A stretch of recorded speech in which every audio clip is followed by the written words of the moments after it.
Every day I drove past in my supercar and saw a small boy selling lemonade. At first I thought he was just playing. I bought a cup, smiled, and drove away. But the next day he was still there. And the day after that. One day I finally stopped and asked, "Why are you here every single day?" The boy looked down and quietly said, "My best friend has cancer. His family has no money for treatment. I'm trying to save him." My heart shattered. I knelt beside him and said, "Take me to him." That same day we went to the hospital. I saw his friend, weak, thin, and fighting for his life. Without hesitation, I paid for all his treatment. The boy hugged me tightly and cried, "Sir, you saved my friend!" My eyes filled with tears as I replied, "No. You reminded me what true friendship looks like." If you believe God works through kind hearts, comment, "Amen." Like this video and subscribe for more real-life miracle stories. That little boy is trying to kill me. Every day I passed the same street in my luxury car and saw a small boy selling lemonade. At first I thought he was just playing. I bought a cup, smiled, and drove away. But he was there again the next day. And the next. One day I finally stopped and asked, "Why are you here every single day?" The boy looked down and whispered, "My best friend from school has cancer. His family can't afford the treatment, so I'm trying to help." My heart broke. I knelt down and said, "Take me to him." That same day we went to the hospital. I saw his friend, thin, weak, lying on a hospital bed fighting for his life. Without thinking twice, I paid for all his treatment. The little boy hugged me tightly, tears streaming down his face. "Sir, you saved my best friend." My eyes filled with tears too. "No," I said softly, "you saved him. You taught me what true friendship and real love look like." If you believe this world still has good hearts, type amen in the comments. Like this video to spread kindness. Subscribe for more real-life stories that touch the soul. A young boy ran into my shop grabbing pills without stopping. My worker shouted, "Stop! Don't you feel ashamed?" The boy cried, face messy with tears. "My sister is sick. We have nothing left. We sleep on the street." I had no choice. His words hit me deep. I handed him the pills. "Take them, but don't come back." He nodded and ran into the pouring rain.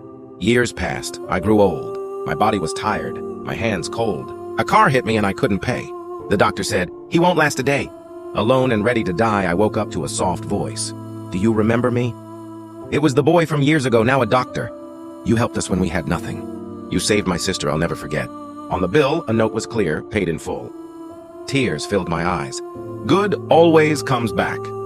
If you agree, comment amen, smash that like button, and subscribe for more heartwarming stories. Why do you want that sick puppy? One day I was working in my pet store when a little boy walked in. "Can I see the puppies?" he asked.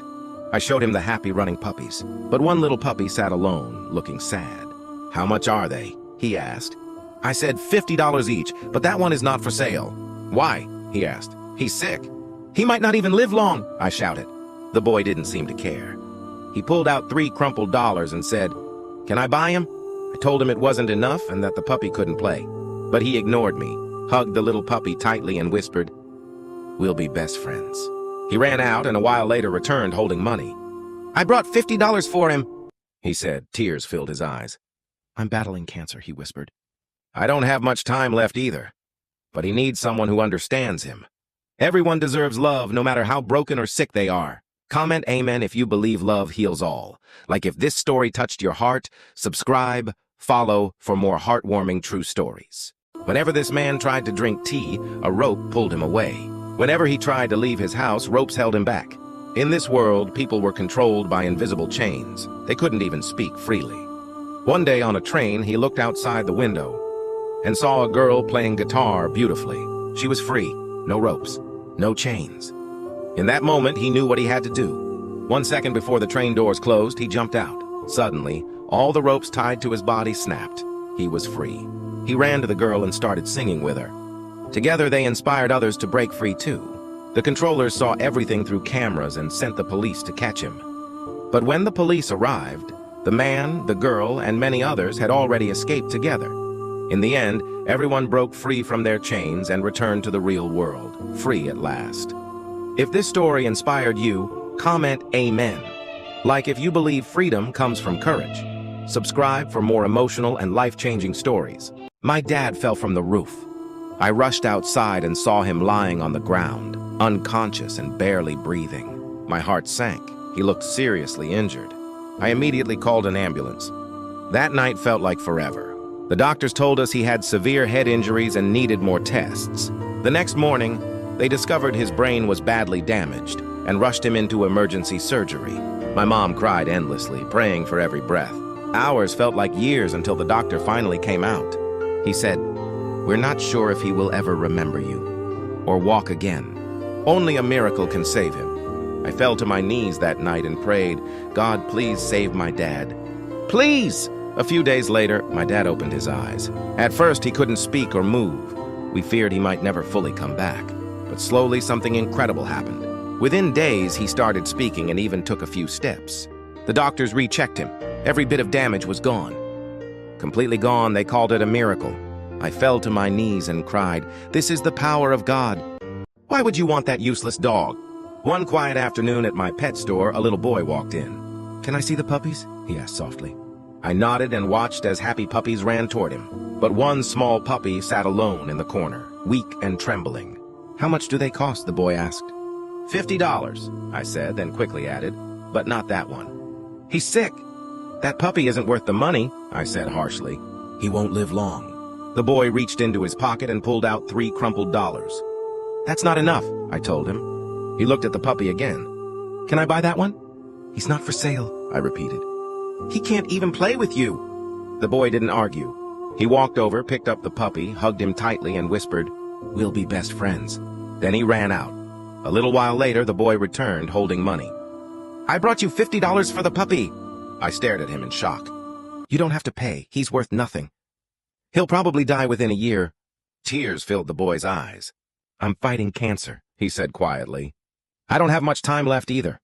That puppy needs someone who understands him. Everyone deserves love, no matter how sick, broken, or unwanted they are. If you believe in love and compassion, type Amen in the comments. Like this story to spread kindness.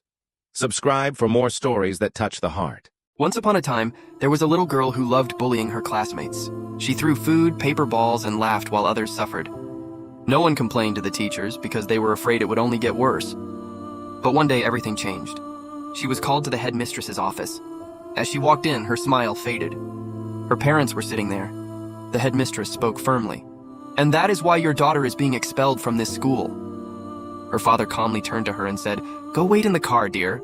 Your mother and I will handle this." The girl felt proud. She believed her parents would fix everything. In the car, her father said gently, "Don't worry. You will return to school tomorrow." The next morning, when they arrived at school, the headmistress was standing at the gate, holding a trash bag and a trash picker. She looked at the girl and said, "This will be your school duty for the next 30 days. The girl's face turned pale.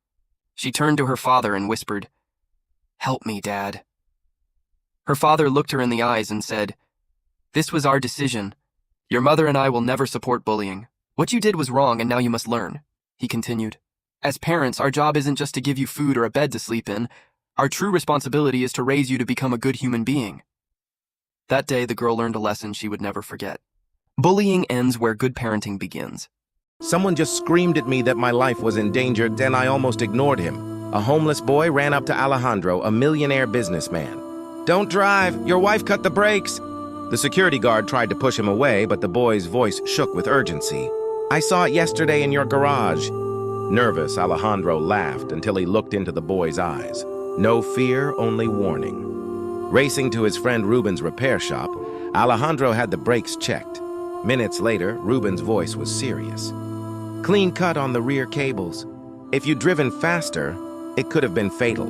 Alejandro froze. The boy had been telling the truth. That afternoon, he found the boy downtown, hugging an old backpack. "You saved my life. How did you know?" "I sleep near your gate."